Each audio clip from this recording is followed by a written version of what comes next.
Eh, bueno, para el día de hoy nos convoca una charla un poco diferente a las que veníamos hablando. Ya hablamos de economía, hablamos de probablemente después el otro día de criptomonedas, pero hoy lo que nos convoca es el marco jurídico, las instituciones y cómo esto afecta al coronavirus, ¿no? Bueno, Bases para el Cambio Neuquino es una escuela de capacitación, también son grupos técnicos que pertenecen a Juntos por el Cambio, más específicamente al PRO, y más específicamente quien tracciona este grupo, este equipo, es la diputada provincial Leticia Esteves, que se encuentra acá también participando de la charla. Eh, le doy la palabra a Leti para luego arrancar con la conferencia de Marina.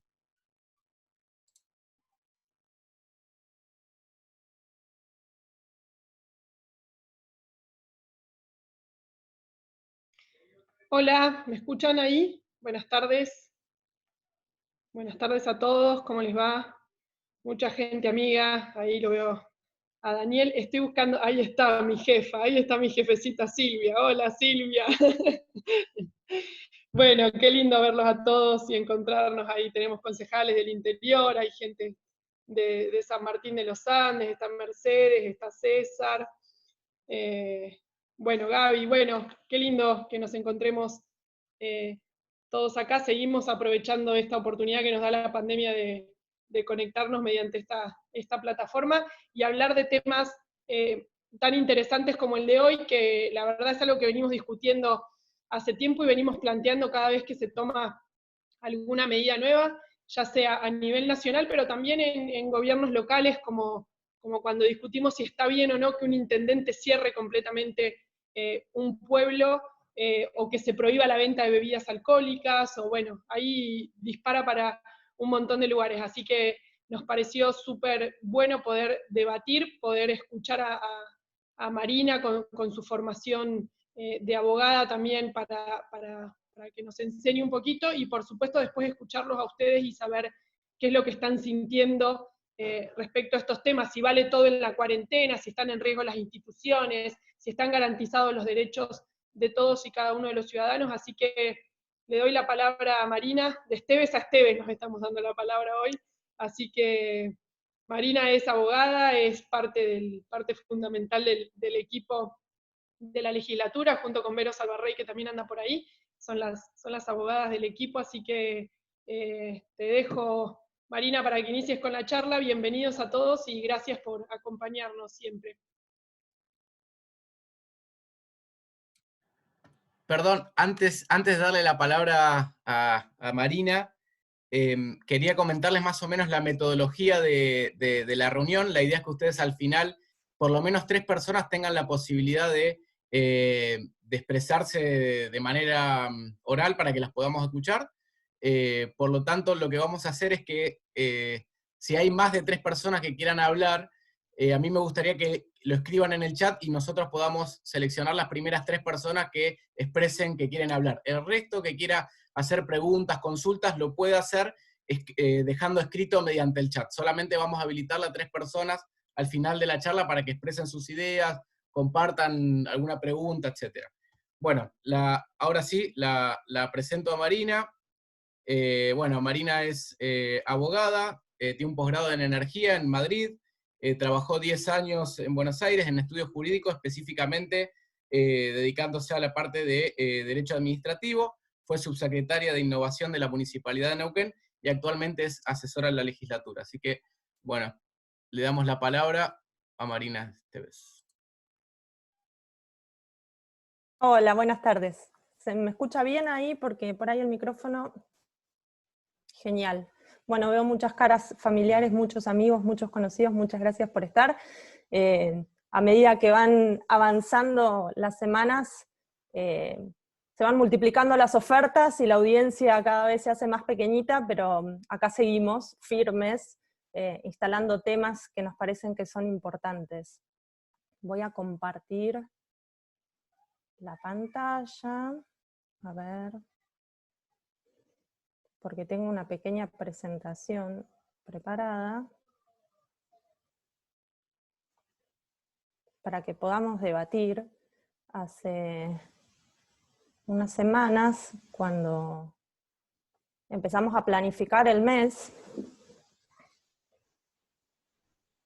A ver si surgió este tema y considerábamos importante que empecemos a poner en agenda determinadas temáticas que por ahí veíamos que estaban un poco silenciadas.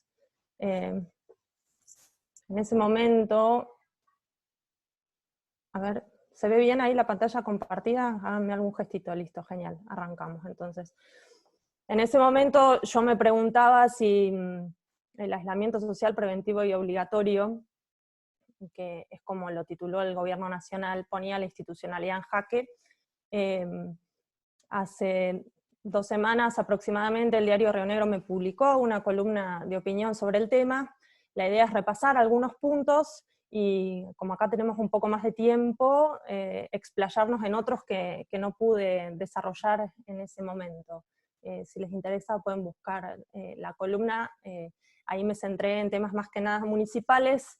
Esta charla está más orientada a cuestiones más, si queremos, nacionales y provinciales. Bueno, esto arranca el coronavirus y toda la cuestión vinculada a fines de diciembre del año pasado, principios de enero de este año. Lo veíamos como algo muy lejano, algo que pasaba en China. Nos llegaban algunas noticias, nos decían que nosotros estábamos muy lejos, que el virus no iba a llegar, que era una enfermedad del invierno, nos recomendaban tomar bebidas calientes para protegernos, hacíamos memes, compartíamos chistes, y así pasamos nuestro verano. Las personas que venían del exterior pasaban por Ezeiza haciendo simplemente una declaración jurada, no se tomó ningún tipo de medida de prevención, y así transcurrió nuestro verano, que parece tan lejano, ¿no? Yo me pongo a pensar y parece que fue hace como un siglo atrás. Pero terminó febrero y el 1 de marzo tenemos la primera persona contagiada con coronavirus en Argentina, en Buenos Aires. Se confirmó el primer caso el 1 de marzo, y ahí es cuando nos empezamos a dar cuenta de que no era algo tan lejano y que era algo que estaba acá nomás a la vuelta de la esquina. ¿Y qué pasó? Los que podíamos, empezamos a guardarnos en nuestras casas, a cuidarnos. Nos decían que como no había vacuna, la única forma de cuidarnos era estar en nuestras casas. Quienes tenían niños en edad escolar empezaron a dejarlos de mandarlos al colegio. Se fue precipitando todo. Primero el gobierno nacional decidió que se iban a cancelar las clases, que se iban a suspender las clases. Eso fue a mediados de marzo. Voluntariamente los que pudimos nos quedamos en nuestras casas, protegiéndonos, protegiendo a nuestra familia, y finalmente el 20 de marzo se establece mediante decreto el aislamiento social preventivo y obligatorio. ¿Y qué es lo que sentíamos? O por lo menos lo que se percibía, era miedo. Miedo a esta enfermedad desconocida, miedo a esta enfermedad tan contagiosa y altamente mortal, sobre todo para los alumnos mayores. Entonces, cuando empecé a pensar sobre este tema y todos los hechos que acontecieron durante estos más de 50 días, me di cuenta que el miedo era un hilo conductor para esta charla. Y empecé a buscar entre los que saben, porque obviamente yo soy abogada, y de cuestiones químicas, médicas, clínicas, no entiendo, sino que me informo, y los especialistas dicen que el miedo es una reacción adaptativa que nos prepara para actuar ante un posible peligro. En este caso, el peligro es la enfermedad, el peligro es la muerte. Y cuando sentimos miedo, nuestro cuerpo reacciona produciendo efectos tanto físicos como psicológicos. Y en una primera instancia nos paralizamos, nos bloqueamos. Y de ahí viene esta famosa frase que el miedo paraliza. Y así fue, sentimos miedo, nos paralizamos, nos resguardamos con nuestra familia en nuestras casas. Y cuando estábamos planificando esta charla, Joaquín Morales Solá le hace una entrevista a Pilar Rajola, que es una periodista española a quien yo admiro mucho, y me gustaría compartir con ustedes un fragmento de esa entrevista que justamente habla de este tema. Mira, el miedo siempre nos hace esclavos. Si una persona tiene miedo, es mucho más esclava. Pero si lo tiene una sociedad, entonces lo que busca no es la libertad, busca la tranquilidad y la seguridad. Y esa tranquilidad y seguridad muy a menudo la clase política tiende a ofrecerla no por la vía de soluciones inteligentes, sino por la vía de acumulación de poder y de una cierta tendencia a la tiranía.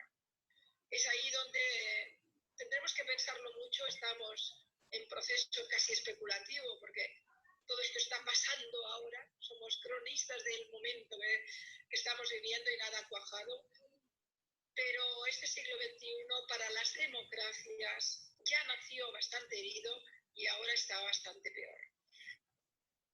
Bueno, ahí lo decía Pilar en la entrevista, que a las sociedades el miedo las esclaviza. Y eso fuimos, esclavos del coronavirus. Entonces decíamos que el miedo paraliza, el miedo esclaviza, entonces dejamos que otros piensen por nosotros. Y acá les quería compartir una encuesta que se hizo en nuestra Patagonia de mediados de abril, donde el 82% de los encuestados, más el 12%, bueno, casi el 90% de los encuestados, manifestó que la cuestión del coronavirus era muy grave. Y el 50% en este segundo gráfico, podemos ver, manifestó algún tipo de miedo a enfermarse. Y cuando se les consultó respecto de las medidas que se estaban tomando, casi la totalidad también manifestó que estaban de acuerdo, que eran suficientes o muy suficientes. Entonces, siguiendo este hilo conductor, el miedo nos paraliza, dejamos que otros piensen por nosotros y dejamos que otros tomen medidas por nosotros, porque nosotros no podemos pensar. Y ahí es cuando nacen los superhéroes. Es un poco chistoso el cómic, pero es cierto. Nació o se potenció un estado paternalista, donde el presidente nos aconseja, donde él nos cuida, donde él toma las decisiones por nosotros, donde le pide a los niños que les manden dibujitos por Twitter, que él les va a contestar, y todos confiamos en este presidente papá bueno que nos pide que nos quedemos en casa, y que nos cuidemos, y que la vida vale más que la economía.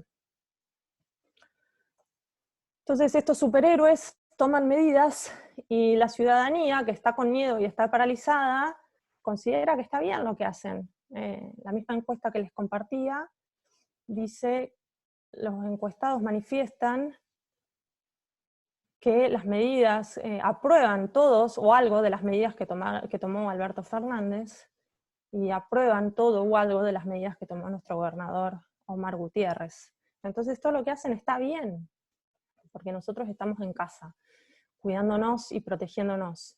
Y ahí es donde yo me hago la primera pregunta de esta charla: si realmente está bien todo lo que hacen. Digo, ¿está bien? Y el problema surge cuando se vulneran los derechos de los ciudadanos. Ahí es cuando no todo está tan bien. ¿Y quién nos puede defender? Bueno, el Chapulín Colorado era un personaje animado cuando yo era chica, que era que nos defendía, pero ahora no tenemos quien nos defienda.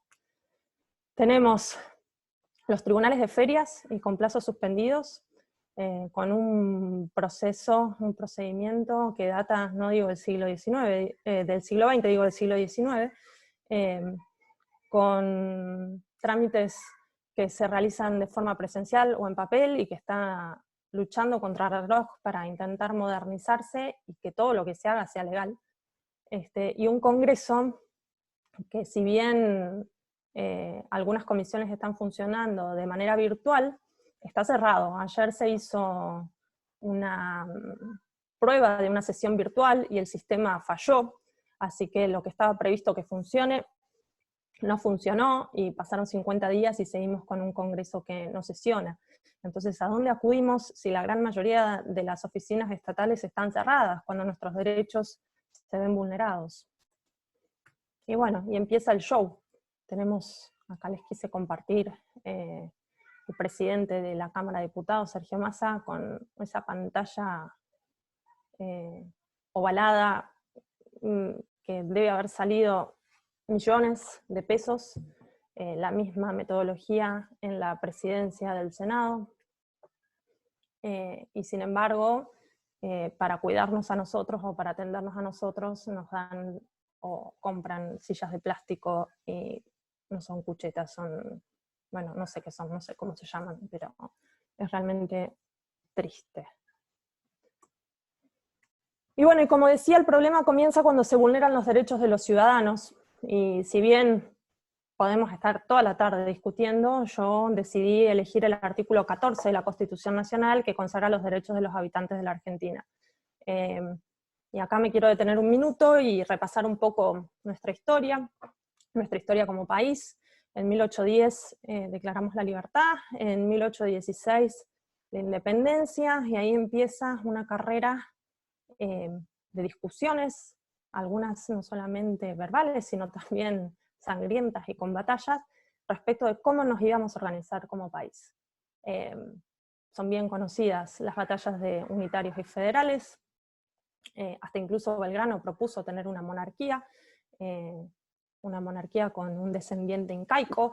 Se pusieron sobre la mesa muchas opciones, las provincias contra la capital, el puerto contra el interior, aduanas interiores o un país federal.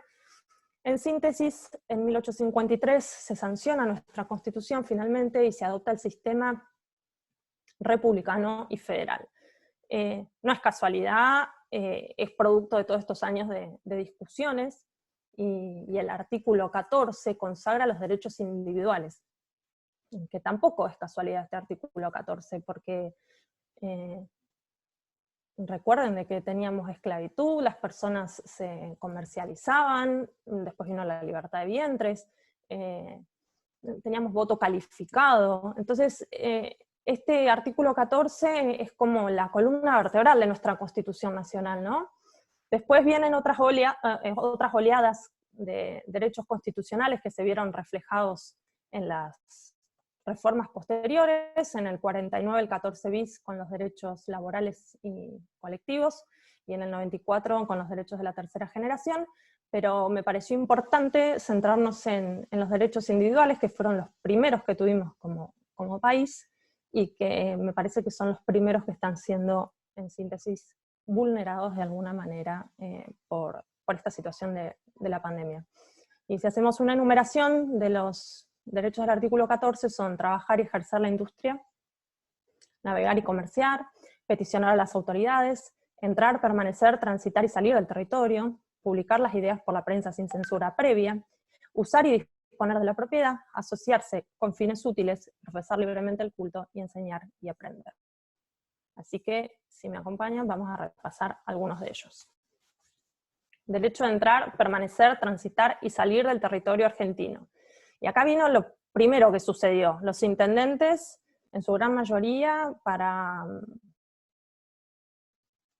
proteger a su territorio y a sus vecinos, decidieron poner retenes, restringir los accesos a las localidades, y acá les comparto dos notas del diario Río Negro, una de Añelo y otra de Rincón. No hace mucho escuché una entrevista en la radio a un vecino de la localidad de Añelo contando que se habían coordinado entre los propios vecinos, eran ellos mismos quienes se turnaban para hacer retenes y controlar quién entraba y quién salía de la localidad. Y yo pensaba, ¿son funcionarios públicos? No. ¿Son policías? No. ¿Son inspectores municipales? No, son vecinos. ¿Quién les da la potestad a los vecinos de controlar quién entra y quién sale, ¿no? Entonces, bueno, son interrogantes que van surgiendo, y digo, bueno, ¿qué hacemos? Consultemos a los que saben. Quienes saben, los constitucionalistas. ¿Qué opinan los expertos? Y bueno, y acá tenemos una nota del diario Clarín, donde alertan por la inconstitucionalidad del bloqueo en los municipios, en este caso bonaerenses, pero esto se repitió en nuestra provincia. El constitucionalista Andrés Gil Domínguez dijo que ni los gobernantes, ni los gobernadores, ni los intendentes pueden cerrar caminos, establecer fronteras o aduanas internas, que esto viola los derechos garantizados por la Constitución Nacional. Otro constitucionalista muy reconocido, Daniel Sapsay, en Twitter manifestó que los municipios bonaerenses, excediendo sus facultades, están tomando decisiones como si se tratase de estados soberanos. Son inconstitucionales e impiden la construcción de estrategias que comprenden al país, a las provincias y a los municipios dentro de sus respectivas competencias. Entonces, vemos que acá el miedo a que nuestros vecinos se enfermen llevó a los intendentes a tomar decisiones que fueron mucho más allá de las que la propia Constitución les da en sus competencias. El derecho de usar y disponer de la propiedad. También deben haber visto en la tele, en redes sociales y demás, que frente al miedo de contagiarse, los vecinos de consorcios de edificios, sobre todo en ciudades como Buenos Aires, han dejado cartelitos a sus vecinos médicos, enfermeros o farmacéuticos, pidiéndoles que se vayan de sus propias casas para que no contagien al resto. Acá también les quise poner una foto, esta es de España, pero bueno, también manifiesta un poco lo que ha venido sucediendo. A una médica española en el auto le escribieron un graffiti diciendo rata contagiosa. Entonces, acá es donde yo me cuestiono si los argentinos somos tan solidarios como decimos ser, y como nos jactamos ser, que frente al miedo vulneramos el derecho de usar y disponer la propiedad de aquellos que están en la primera línea de batalla contra el virus. Derecho a trabajar y ejercer la industria lícita y derecho a peticionar ante las autoridades. Bueno, el aislamiento obligatorio, la primera medida que se tomó, obviamente todos en casa, cerraron todos los comercios, salvo los que eran considerados esenciales. Entonces, el derecho a trabajar y ejercer la industria lícita se vio, no diría un poco, sino bastante vulnerado. Y el derecho a peticionar a las autoridades también. ¿Qué sucedió? Acá en la ciudad de Neuquén, por lo menos, que es algo que yo seguí de cerca.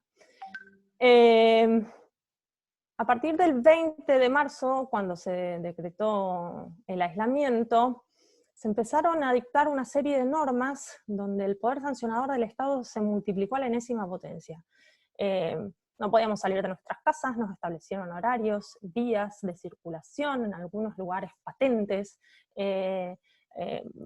horarios, y todo eso, si no cumplíamos, había alguna sanción pertinente, ¿no? Multas, clausuras, quitas de licencias de conducir y demás. Pero si nosotros restringimos alguna de esas normas, no tenemos a dónde ir a defendernos, porque los tribunales de faltas están cerrados. Y eso realmente es manifiestamente ilegal. El Estado no puede sancionar y cercenar el derecho a ser oído, ¿no? Y otra cuestión de gravedad institucional es que el 16 de marzo se publicó el último boletín oficial en la ciudad de Neuquén. El intendente emitió una serie de decretos durante todo ese tiempo, y el próximo boletín oficial se publicó recién el 4 de abril, con lo cual estuvimos más de 2 semanas con un montón de normas que restringían nuestros derechos sin que sean oficialmente publicadas en el boletín como se exige para que tengan validez. Entonces tenemos esta situación rara, donde ha sucedido que comerciantes les clausuran, ahí lo ven reflejado en el titular del diario Río Negro, les clausuran el local por supuestos incumplimientos, pero no pueden volver a abrir sus negocios porque no pueden ir a hacer el trámite correspondiente al tribunal de faltas. O vecinos que les han retenido la licencia de conducir y no pueden recuperarla porque el tribunal de faltas está cerrado. Entonces, como en casos anteriores, acudí a qué dicen los expertos, y en este caso cito a Marienhof, que es un administrativista muy prestigioso, que dice que el procedimiento administrativo disciplinario tiene que desarrollarse con absoluto respeto de los principios inherentes al debido proceso legal. ¿Qué significa esto? Que en todos los casos el imputado tiene que ser previamente oído, que esto es una garantía constitucional del artículo 18 de nuestra Constitución, y que no solamente tiene que observarse en el proceso penal, sino también en las sanciones administrativas. Entonces, claramente,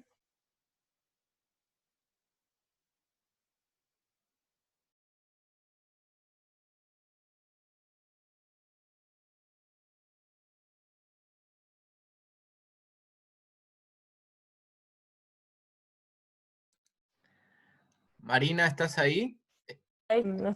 Ah, a ver. El resto escucha, ¿verdad? Porque yo los veo que se mueven. A ver, Mari, habla ahí.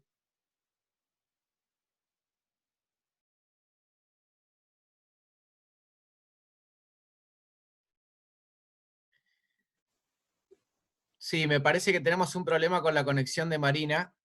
Si nos esperan un cachito.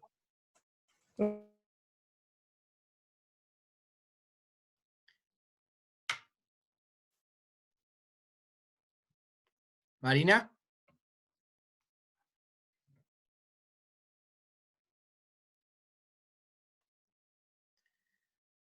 Sí, evidentemente debe ser un problema la conexión de Marina. Ahora vamos a ver si se puede, si podemos mejorarla.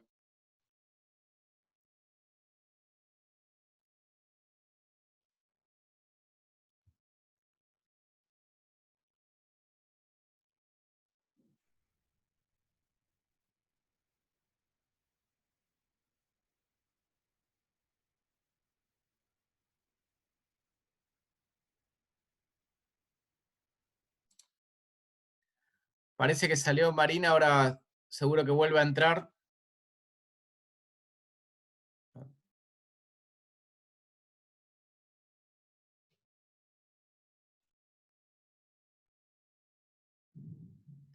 Cosas que pasan en vivo. Esto no está grabado, ¿eh?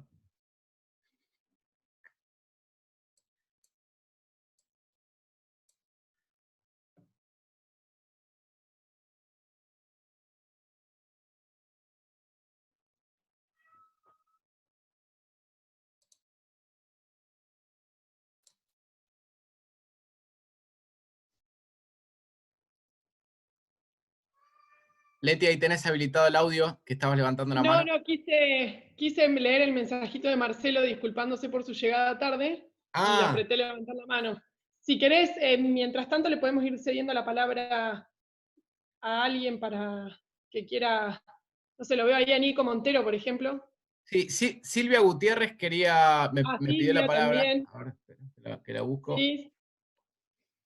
A ver, ¿dónde está mi jefa? Era mi jefa, hasta diciembre fue mi jefa, Silvia, ¿eh? Ahí está, ya está habilitada.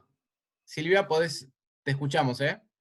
Ah, bueno, pero no me gustaría hablar antes que termine Marina con su exposición. Bueno, voy a hacer cortito lo que quiero comentar. De acuerdo a cómo venía llevando Marina la exposición, es verdad, sembraron el miedo. Yo creo que esto es porque esto que apareció en el mundo los confundió a todos y no se asesoraron con quien deberían asesorarse. Entonces, nos dieron miedo a la población, que nos pusieron un chip en la cabeza, que parecía que si pisábamos la vereda iba a venir un monstruo verde y nos iba a atrapar, y con eso las medidas de seguridad que se fueron poniendo al respecto fueron cada vez más intensivas, cada vez más, digamos, más duras, y ciertamente no había casos como para decir el virus nos está comiendo a todos, nos está matando a todos. El periodismo ha sido cómplice, el periodismo no se ha informado y ha dado información incorrecta, en muchos casos hasta estadísticas que no tenían fundamentos ni fuentes. Cuando se hace una evaluación del mundo, el mundo no toma las mismas características para las estadísticas. Se podría decir tantos infectados, tantos recuperados y no tantos muertos, porque en realidad no se sabe de qué muere la gente. Muchos, creo que todos hemos estado en alguna situación que alguien entró por una apendicitis y se murió por un virus intrahospitalario que no supo nunca de qué era. Resulta que ahora tiene la certeza que se mueren por coronavirus. Es decir, todas esas circunstancias han hecho que nos metan en la cabeza ese miedo y El otro día mi esposo, que se tiene permiso de circular, a arreglar computadoras, lo paran, le preguntan, le dice lo que va a hacer: señor, ¿me puede abrir el baúl? Bueno, lo que estaba diciendo Marina es tal cual. Realmente están vulnerando los derechos de las personas para trabajar, para circular, para transitar, y esto es porque no se sabe, porque la gente no sabe. Yo vi una foto del Consejo Deliberante, todos con el barbijo puesto, y están hablando a más de 1 metro de distancia, están hablando hacia adelante. El otro día en el auto me para un policía porque iba en el auto y me decía que no tenía el barbijo puesto. Es decir, se están manejando con criterios que no son los criterios adecuados. Y yo me pregunto algo: si el virus está, el virus no se va a ir. Y si el virus se va, es porque el virus nunca estuvo. Por lo tanto, habrá que adaptarse a las nuevas circunstancias y habrá que tener unas medidas correctas para... ¡Ay, se me fue! No, te escuchábamos bien, Las Silvia. medidas, perdón, las medidas correctas para manejarse con este virus, que la puedan controlar profesionales de la seguridad y higiene, no los inspectores que realmente hacen cualquier cosa. Bueno, no quiero excederme porque he visto hacer cosas que son tan ilógicas como tirar la bandina en las calles, en las veredas, que realmente pareciera como que el virus tiene patas. No saben ni lo que es el virus, ciertamente. Porque si supieran que el virus vive en una célula, nunca puede estar en una pared, en una ventana, en un techo, y hacen cosas que son insólitas, realmente. Bueno, Silvia, muchas gracias. Ahí veo que volvió Marina, así que le voy a habilitar nuevamente el audio. Sí, la vi. Gracias por tu aporte, Silvia. Hola, hola. Perdón, conexión de internet, no sé hasta dónde llegué con la presentación. Pero había arrancado con el derecho de estudiar. Que ahí César Mesa dijo que se quedó en la mención del artículo 18.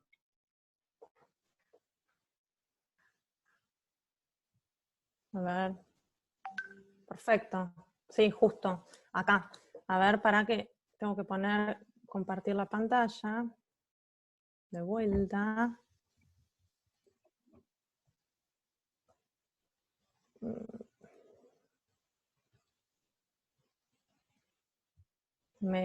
Juanma, ¿se ve ahí?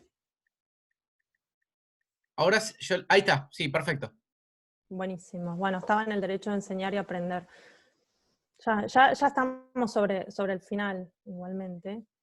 Pero la escuchaba a Silvia y realmente era algo de lo que charlábamos, ¿no? O sea, cómo se desperdician los recursos con esto de tirarle la bandina a la gente, porque no solo es en las veredas, he visto túneles de desinfección, no sé, a mí me parece ridículo.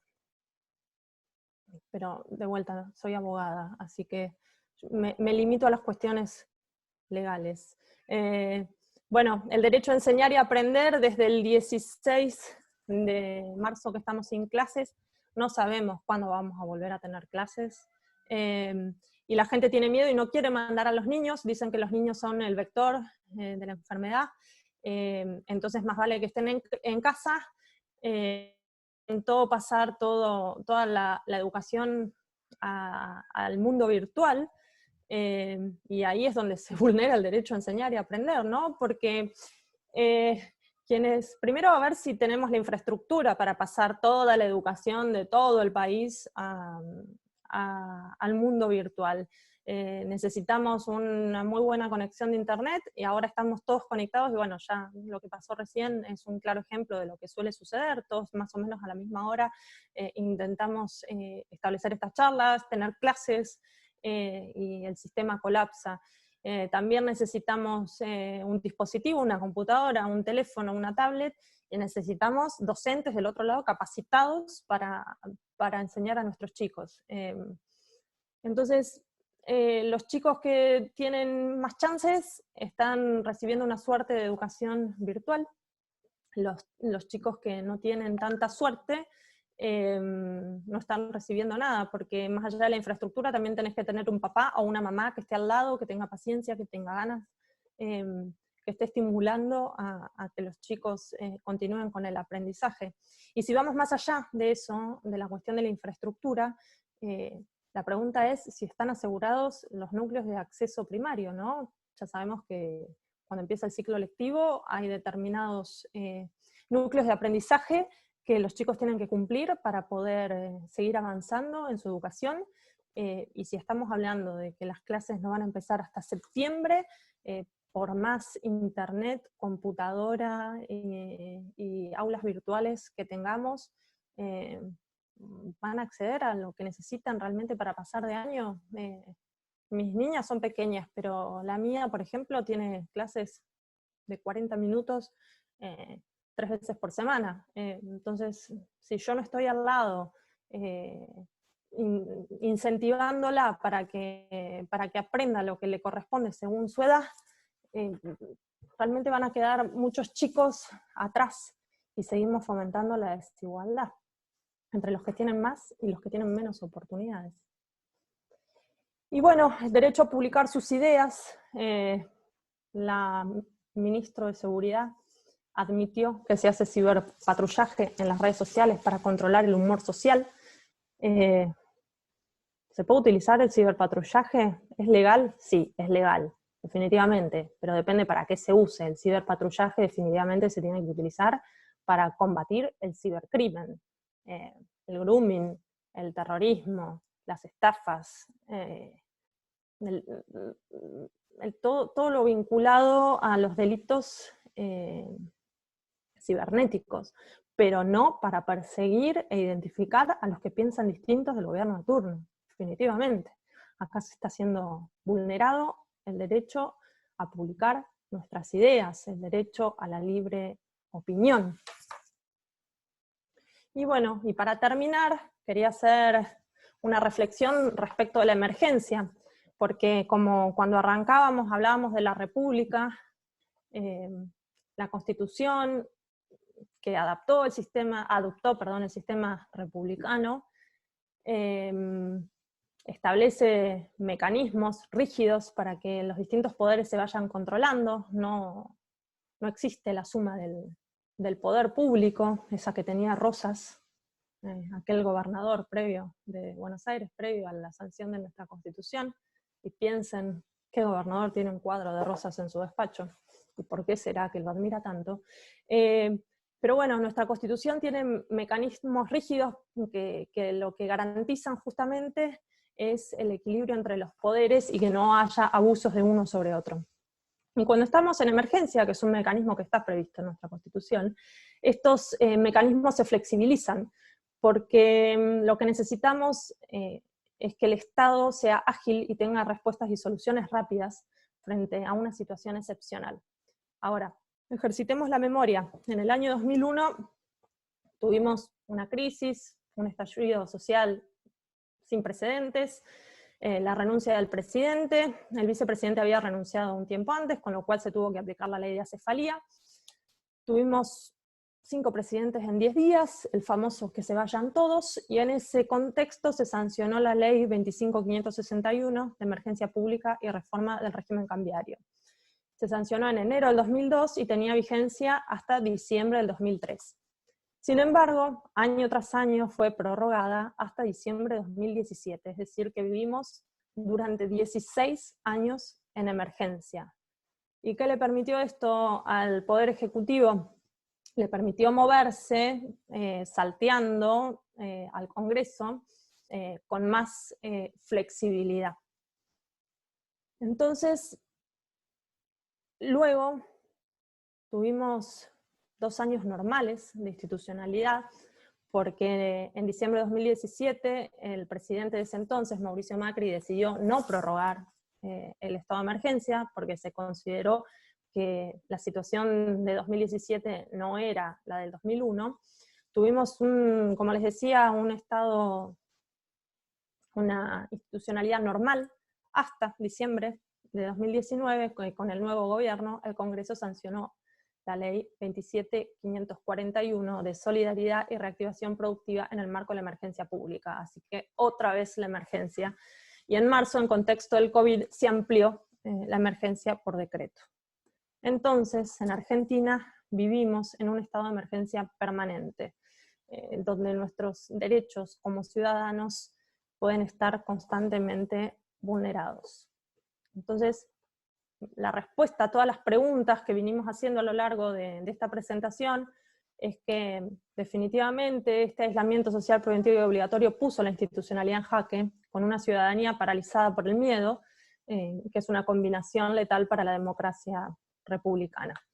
Sin embargo, también debo decir de que esto es muy dinámico y va cambiando día a día, minuto a minuto, y las últimas semanas hemos visto un despertar de la ciudadanía, hemos visto como a medida que fueron transcurriendo los días, hubo cosas que empezaron a hacer ruido, y frente a eso se tuvieron que dar marcha atrás con varias decisiones, ¿no? La primera fue el tema de la libertad domiciliaria a los presos.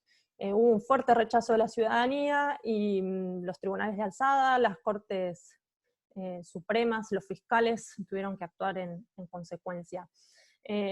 Hace un tiempo que distintos sectores de la economía vienen presionando para que haya una salida ordenada de la cuarentena, porque no se puede seguir en esta situación de persianas bajas, y ahora estamos viendo cómo el gobernador, en una comunicación de ayer, o de antes de ayer, de estos días, empezó a organizar una salida de la cuarentena.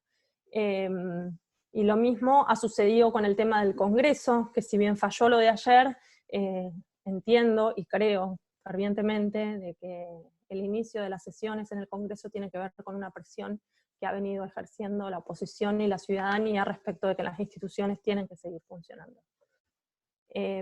Bueno, estos son mis datos para los que quieran que sigamos en contacto. La idea es que reflexionemos juntos, que pensemos qué cosas nos hacen ruido, y hacer valer nuestras voces, porque cuando vamos sonando y somos más los que coincidimos en opinión, podemos hacer de que las cosas cambien.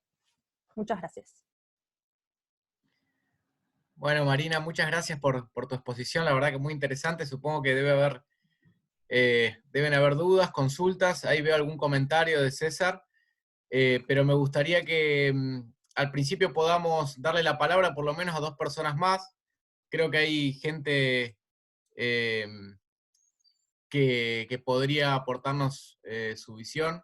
Así que me gustaría que si alguien quiere hablar, puede comunicarlo por el chat y yo le habilito el micrófono.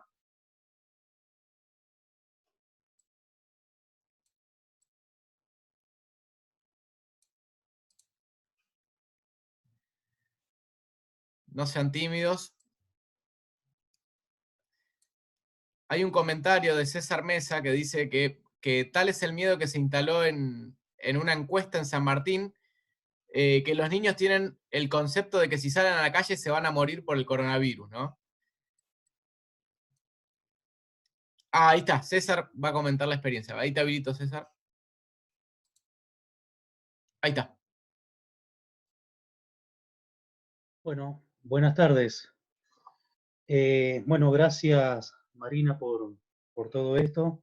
Sí, lo que hoy, más que nada en el Consejo Deliberante, en una plenaria que tuvimos, hablamos sobre varios aspectos para poder ir habilitando por lo menos hasta el 50% de las actividades en San Martín, y las encuestas que se hicieron también a través del COCONAF y otras instituciones arrojaban estos datos, ¿no? De ese miedo, ese temor que tienen hoy los niños, aparte de lo que ven permanentemente por la televisión, donde estamos bombardeados constantemente con el tema del COVID, está este concepto de que si salgo a la calle o me lleva la policía o nos vamos a morir.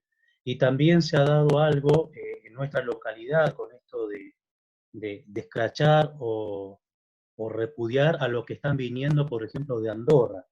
Hay muchos turistas que están llegando, turistas no, residentes que han estado trabajando en el exterior y están llegando a San Martín, a pesar de que está todo el protocolo. Este pánico que se ha generado en la gente en contra de sus propios vecinos, porque como vienen de afuera, piensan que ya están con este virus y nos van a enfermar a todos y nos van a contagiar a todos. Y lo mismo pasa también con los comerciantes, ese miedo que tienen a que no sabe qué tipo de persona puede ingresar al local y si los puede contagiar. O sea, se ha generado un pánico tremendo en nuestra localidad, en la cual nos empujó a nosotros hoy en pensar en una campaña de concientizar a la población de San Martín para que baje un poco ese miedo y ese temor. Aparte del encierro, nosotros en nuestra localidad el tema de la lluvia es un factor importante, mucho encierro y a la vez genera muchísima depresión en la gente, más vinculado a este encierro que tenemos por el decreto nacional. Es un tema que van a tener los psicólogos seguramente bastante para trabajar más adelante. Quería comentar esto de lo que nos sucede, por ejemplo, en nuestra zona. Gracias, Pablo. Bueno, muchas gracias, César. La verdad que son cuestiones que se deben repetir en las distintas localidades, ¿no? Acá también Marta pedía la palabra de Villa Langostura, así que también es interesante poder escuchar la experiencia. Ahora la tengo que encontrar para habilitar el micrófono. Acá estás, Marta. Ahí está, Marta, te escuchamos. Hola, ¿qué tal? Buenas tardes.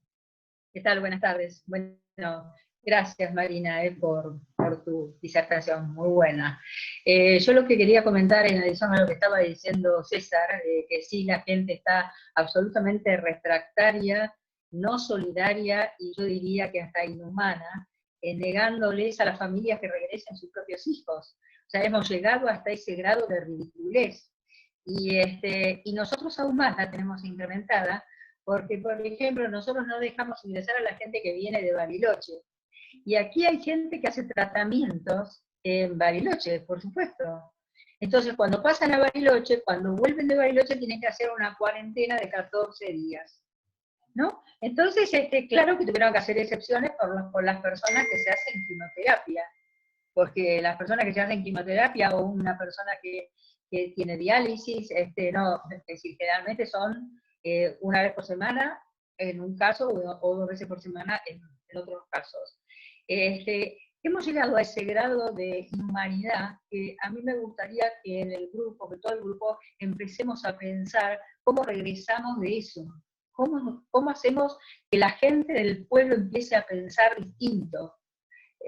Una persona del barrio donde yo vivo en el barrio El 11, aquí en el centro de Villa Langostura, anunciándole a sus vecinos que regresaba su hijo de Andorra y que de esa manera, por supuesto, que ellos le van a respetar todo lo que le diga el hospital para hacer la cuarentena. A mí me pareció, quise escribir algo, pero no pude, porque como madre realmente yo siento que si en realidad mi hijo que estaba trabajando en un lado y tiene que volver, y lo que sufrieron esos chicos, el grado de que ella tenga que avisar a sus vecinos que su hijo va a volver. Eso a mí me trajo historias muy oscuras, cuando uno lee las famosas historias de la época de Hitler, por ejemplo, cuando decía, a mí no me va a pasar, y desaparecía su vecino, y después desaparecía el otro. Entonces, mi pregunta acá, y a lo mejor una forma de pedido hacia todos, empecemos a pensar cómo regresamos de esto, cómo regresamos a nuestra sociedad. El miedo, como hablaba muy bien Marina, sobre el miedo, ese miedo que le metieron, que hasta los chicos hablan de los virus, chicos chiquitos. Así que realmente, no sé, creo que necesitaremos muchas conversaciones de estas, y empezar a escribir en los medios sobre este tema, cómo se regresa de la falta de solidaridad y de la inhumanidad que estamos viviendo, o que estamos siendo presentes, ¿no? Y creo que como espacio político nos vamos a tener que ocupar de esto, porque están enfermando a la sociedad, nos están enfermando a todos de la falta de raciocinio, y eso me preocupa mucho. Gracias. Bueno, muchas gracias, Marta. Ahora le voy a dar la última palabra a Anabel y después quisiera leer una pregunta que hizo Horacio y dejó en el chat para Marina.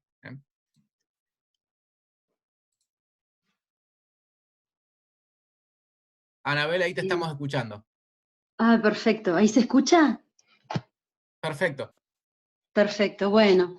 Sí, yo primero quería decir gracias por toda la charla, estuvo súper interesante, qué bueno que la gente esté participando, que nos estén invitando, qué bueno que el partido, que la oposición está actuando, porque nosotros estamos ávidos de hacer cosas, muchos ciudadanos, y agradecemos esta movida en la que nos están convocando, y bueno, tratamos de divulgar y de difundir todo el tiempo.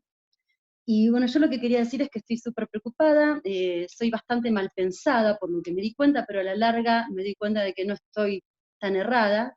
Cuando comenzaba esto, el día 13 me acuerdo, porque yo soy profesora, fui a dar clases normalmente el viernes 13, y sale todo esto de que empecemos a cuidarnos, a voluntariamente quedarnos más en casa, y me acuerdo que le mandé un audio a mi hermana diciendo, no, esto me huele mal, les viene bárbaro, es lo que sería el escenario perfecto si declararan una cuarentena, esperemos que no tenga que pasar, o bueno, si lo hacen, dudo mucho de la cuarentena, bueno, tenía mis dudas al respecto, ¿no? Por supuesto no estoy informada, no soy médica y no sé hasta dónde esto es una verdad o no es una verdad, sabemos que hay gente que muere de este virus, pero también sabemos que inflan en algunos lugares, inflan en algunos países, esconden y otros inflan las muertes por coronavirus, hay causas que no son coronavirus y lo colocan, y hay causas que sí son y lo esconden, acá hay test que no se hicieron, o sea, la verdad no la estamos manejando, y estamos, sí lo que están haciendo es manejarnos con el miedo, coincido en todo eso. Entonces yo lo que quiero pedir es que todos, entre todos, porque si estamos acá hoy es porque nos importa, tratemos de, más allá de que hay que respetar el crecimiento personal y los tiempos de cada uno y quién quiera participar o no, pero tratemos de empezar a despertar conciencias en los ciudadanos que tenemos alrededor, en la familia, en los amigos, en los colegas, en los alumnos, con respeto a las maneras de pensar diferentes, pero tratemos de convocar a estar atentos, a por lo menos mirar las noticias, a mirar distintos canales, a no quedarse con una historia, si no quieren, a escuchar las versiones, a ver cómo nos están tratando de ocultar o de decir cosas. A ver, por ejemplo, estuvimos por meses con ese globito del coronavirus en todos los noticieros. Yo el primer día que lo vi dije, esto es marketing del coronavirus, ¿qué pasó? Nos querían empezar a meter la información por todos lados. Después, ahora, si ustedes observan, no está el coronavirus, está la cara de Fernández en todos los noticieros, en todos los canales, digo, entonces, ¿qué está pasando atrás? ¿Qué nos quieren vender? Empecemos a escuchar bien. El cacerolazo de hoy a las 8 me parece que está fenomenal, más allá de que Babi, no coincido con que trató un poco de desalentar al respecto diciendo de que él cree en otras maneras. Bueno, yo creo en todas las maneras. Me parece que el cacerolazo de hoy a las 8 tiene que estar, tenemos que decir no queremos esto. Perdón si estoy un poco verborrágica, no sé si estoy llegando bien al punto, pero lo que quiero decir más que nada es que no nos durmamos, que participemos, que invitemos, y que nos tomemos como meta decir, bueno, voy a tratar de, aunque sea, informar a una persona para que informe a otra, y hagamos una cadena de información en la que participemos. Este es el momento de la democracia, que hay que cuidarla, no basta con votar, no basta con ir a las urnas y después solamente dedicarnos a trabajar, que es lo que podríamos hacer en un lugar normal donde nos respeten los derechos. Pero acá no está pasando, y hay que participar si la queremos cuidar y si queremos volver a las urnas. Tenemos una gran oportunidad del año creo que en un año y medio con las legislativas, pero hay que empezar ya mismo a movernos y no dejar que nos atropellen más, y bueno, estar atentos, y bueno, a los periodistas los están coartando, se nota cuando los escuchamos, que se cuidan, que todo el tiempo están diciendo, esto no es una denuncia, esto es simplemente un comentario, todo el tiempo están cuidándose, si ustedes observan, Majul, Babi mismo, los periodistas de distintos canales también, así que bueno, estemos atentos y participemos y convoquemos. Y otra cosa es que me parece que también tenemos que movernos trayendo gente de otras ideas políticas. Tengo una prima súper peronista, por ejemplo, a la que le invité el otro día, contándole lo que pasó con los precios, diciéndole qué barbaridad. Llegué a ella, digamos, al corazón de decirle, ¿vos querés que realmente un violador esté en la misma cuadra que una niñita? ¿Vos pensás así? Yo creo en vos y sé que más allá de que vos quieras o no un presidente, esto no lo querés para el país ni para esa nenita. Entonces, votá esto en contra si realmente no lo apoyás, porque si no yo voy a tener que creer que si vos los votaste y ahora te callás con lo que ellos hacen, sos igual, y yo sé que no sos igual, por favor, pensalo. Y bueno, ¿qué hizo? Votó en contra de esto y convocó gente para que vote en contra de esto. Entonces, creo que tenemos que amigarnos acá, no estar con esas grietas, y estas movidas hacerlas con el partido atrás apoyándonos, pero hacerlas nosotros como ciudadanos, sin ninguna bandera, para que sumemos gente y realmente tengamos más fuerza. Eso, bueno, perdón que fui bastante extensa, pero espero haber sido clara con lo que quería invitar. Gracias por todo. Bueno, muchas gracias, Anabel. La verdad que sí, ha sido clara. Y bueno, me parece que justo la pregunta que hizo Horacio antes, digamos, un poco resume las tres exposiciones. Y bueno, me gustaría, Marina, que puedas explicarnos, lo que pregunta Horacio es, ¿qué podemos hacer como ciudadanos, no? Me parece una buena síntesis de todo lo que se ha hablado.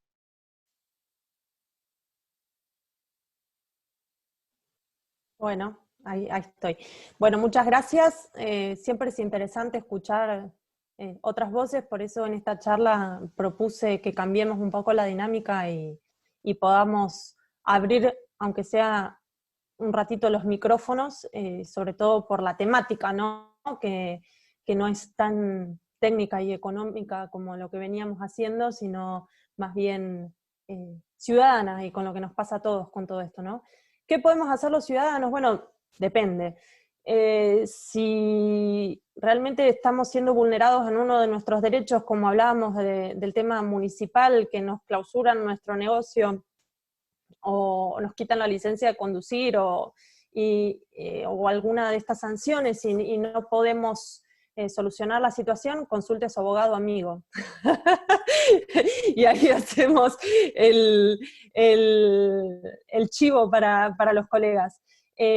No, siendo serios, si sucede alguna de estas situaciones, obviamente tenemos que acudir a las vías legales, por más de que estén coartadas, ver cuál es la mejor alternativa para reclamar y restituir este derecho. Ahora, con todo lo demás, que es más etéreo, por así decirlo, lo que sugería al final de la charla, yo creo de que nos tenemos que dar el lugar de debate, de reflexión de estas temáticas, como puede ser esta charla, como puede ser a través de WhatsApp o a través de las redes sociales. Yo creo que cuando algo nos hace ruido tenemos que levantar la voz y no tenemos que confiar en lo que dice papá Alberto. Tenemos que empezar a charlar con nuestro entorno cercano y ver si realmente lo que nosotros estamos sintiendo es lo mismo que siente el de al lado, y empezar a manifestarlo, ¿no? Como decía Anabel, el tema del cacerolazo, que fue el primer cacerolazo que fue muy fuerte, que en muchas localidades, sobre todo en Capital Federal, se sintió de manera muy fuerte frente a la liberación de presos, hizo que se retrotraigan, hizo de que los tribunales de alzada revieran las medidas. En el caso de Neuquén, donde hubo casos con mucha resonancia a nivel nacional, el fiscal Jerez salió esta semana a apelar estas situaciones para retrotraer estas libertades domiciliarias. Entonces, yo creo que nuestra voz, si es una, va a ser muy bajita, pero si somos muchos que estamos diciendo al mismo tiempo lo mismo, puede hacer de que las decisiones cambien. Entonces, no tenemos que quedarnos quietos, sino que tenemos que actuar. Y actuar así, charlando, conversando, manifestando lo que pensamos en las redes sociales sin miedo. Tenemos que sacudirnos el miedo al qué dirán, que pienso distinto a lo que piensa la mayoría, porque hoy por hoy, como veíamos en la encuesta, el 90% de la sociedad está de acuerdo con estas medidas. Eso no significa que sean legales. Con lo cual tenemos que levantar las voces frente a los atropellos, y si ya hay una lesión del derecho manifiesta en nuestra persona o en nuestro patrimonio, deberíamos acudir a la justicia para solventar esa situación. Bueno, muchas gracias, Marina. estaba viendo que no hay más preguntas. Acá Andrés agradece, dice interesante y útil la presentación. Envió feedback a la dirección ofrecida, así que seguramente te estará mandando Ya un me correo. llegó, ya me llegó. Ah, bueno, y acá propone también una charla informativa acerca del Foro de Sao Paulo. Me parece una buena temática, por ahí vamos a trabajar para poder charlar estos temas también.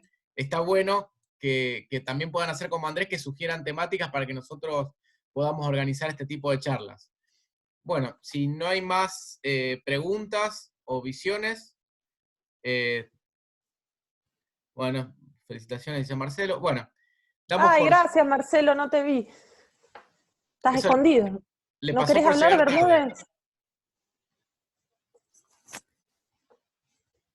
Atentamente escuchando, Marina, escuchándote. Gracias por la presentación, estuvo muy claro. Bárbaro. Gracias, gracias por apoyarnos siempre. Así que bueno, si no hay más preguntas, damos por finalizada la charla. Muchas gracias a todos los que se han conectado. No se olviden de seguirnos en las redes, Bases para el Cambio Neuquino, y ahí les vamos a estar actualizando un poco más sobre los próximos eventos. Gracias Marina por la exposición excelente y gracias a todos los que han participado. Gracias, hasta la próxima. Hasta luego, nos vemos.